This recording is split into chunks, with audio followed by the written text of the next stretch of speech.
going on? It's Julian On The Radio with B96. Don't mind me. Welcome to North Coast.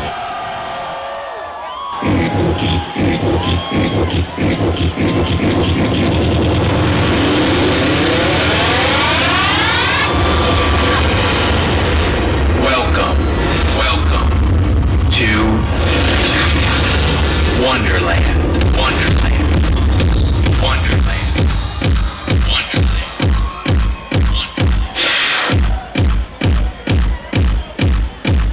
What's going on? It's Julian On The Radio from B96.3 Chicago. Backstage, North Coast. What year are we in? 2012? 2012, we'll take that. With a gentleman by the name of, you may have heard of him, name is Steve Aoki. How are you? Yeah. Alright, man, you're very relaxed, I can tell. Even before we started filming, you're very relaxed. Number one, it's good to actually meet you face to face. Heard a lot about you. Where are you coming from right now? Kyle? You remember? Electric Zoo, New York. New York? Yeah. How was that? It was awesome. We had a demo on stage there, did a 3D live show for the first time. Mm-hmm. Great crowd. You know, you get like the whole upper East Coast. Right. Like Massachusetts, New York, New Jersey, Pennsylvania, all coming to that festival. Sure. Now, I think I told you off camera, I work for a mainstream radio station. We play like Lil Wayne and Taylor Swift and stuff like that. But music these days, this is mainstream. This is where music is going. How do you, I guess the question I'm asking is like, how do you feel about that? You know what I mean? Like, I tend to disagree. You disagree? Yeah. Okay, tell me. Because if you listen to this music, the majority of it is instrumental.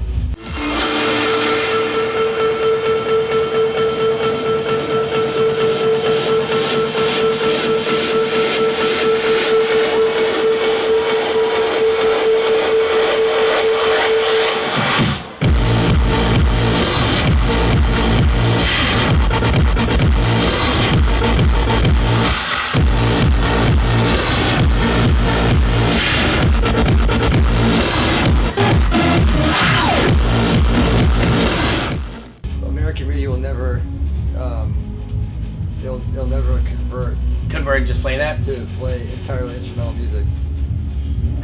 Okay. Do you think they would? I don't know. You know what? Maybe it's a bad comparison, but I mean, like, you know, we I like think our that, station. no, We play like Avicii. Yeah. The closest analogy I can give you is that we play like the Aviciis. We play artists like that. Right. And 5 years ago, 10 years ago, when I was growing up, you know, we never would have even fathomed playing that. Well, does that make sense? I think that there are maybe 5% of the DJs that will cross over to the radio world. Okay. The David Guettas, Calvin Harris's, Avicii's, that are like doing a lot of vocal records. Right. I have no problem with that at all. That's not my point. My point being is that electronic dance music is really what it's all about. It's like electronic dance music. It's not about like vocal structured records, where that's what radio needs. So like the 90% of our world is always going to be underground. The thing is, the underground is just getting bigger and bigger and bigger. So it seems like it's bigger, mainstream to me. Does that make sense? Exactly, but it'll never. I don't think it'll ever cross over. That world won't be played on pop stations because it isn't pop. Right. And pop music will always exist.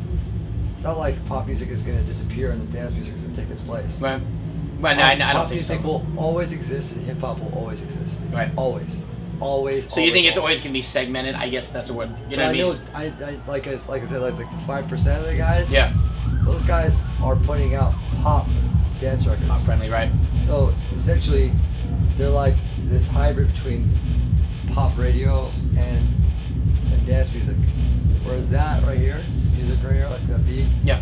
It's not radio. Agreed. Yeah. Agreed. But there's a respect, understandably, that people now, popular culture has a respect towards this kind of thing because it's getting.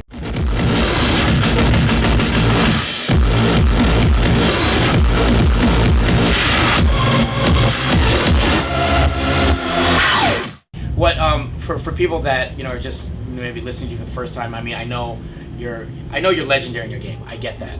But for someone that doesn't know, like, how do you even get started in something like that? Were you just at your computer one day? Like, I'll hear stories and people say, well, I started in a garage band, or I started in my school talent show. You know, like, how did you even get started creating the music that you create? I mean, it's a pretty long story, but I guess the long story short is that I grew up learning. I grew up playing instruments when I was a teenager, so I was in more of the hardcore punk underground scene. Right. And when you're in that world, like, who are we talking about? Punk, like when you judge? Because I mean, you and I are probably not that far apart in age. Like, you're talking about like what, like punk band, like Cro-Mags. I mean, I know that, but I was more into like straight edge hardcore. Fugazi. Yeah, I love Fugazi. I love like. It's my time. Yeah, definitely like that kind of music. Right. So like in that community, people picked up instruments all the time. It was very acceptable to learn instruments and be in bands. So like by the time I was 16, I was already doing that, and then by the time I was 20, I was already touring, and by the time I was 25, I've already evolved from the rock world to producing dance music. Right. But I already knew how to write songs. Right. So I took that element, teamed up with another guy who showed me the ropes on how to produce, from being in a band in the studio, producing, like, writing guitars, bass, drums, vocals, to one computer. And then, I learned, like, through the course of, like, 6, 7, 8 years, Wow. If someone like Justin Bieber wanted to do a project with you, he called up to people. Well, it depends on who the artist is. I don't care about how commercial they are. Okay, that's what I was getting. That's basically what I'm trying to convey. That doesn't bother me. It's as if it fits. It has to fit with what I'm doing at that time. Okay. Like right now, my sound and my career, what I'm doing, it just doesn't fit for me to do something with Justin Bieber. Wow. Right now. Right. Like, it doesn't make sense for him to do something with me though. Like it does. It just. Yeah, does. I'm just giving you a. I know. No, but like I'm saying specifically. Right.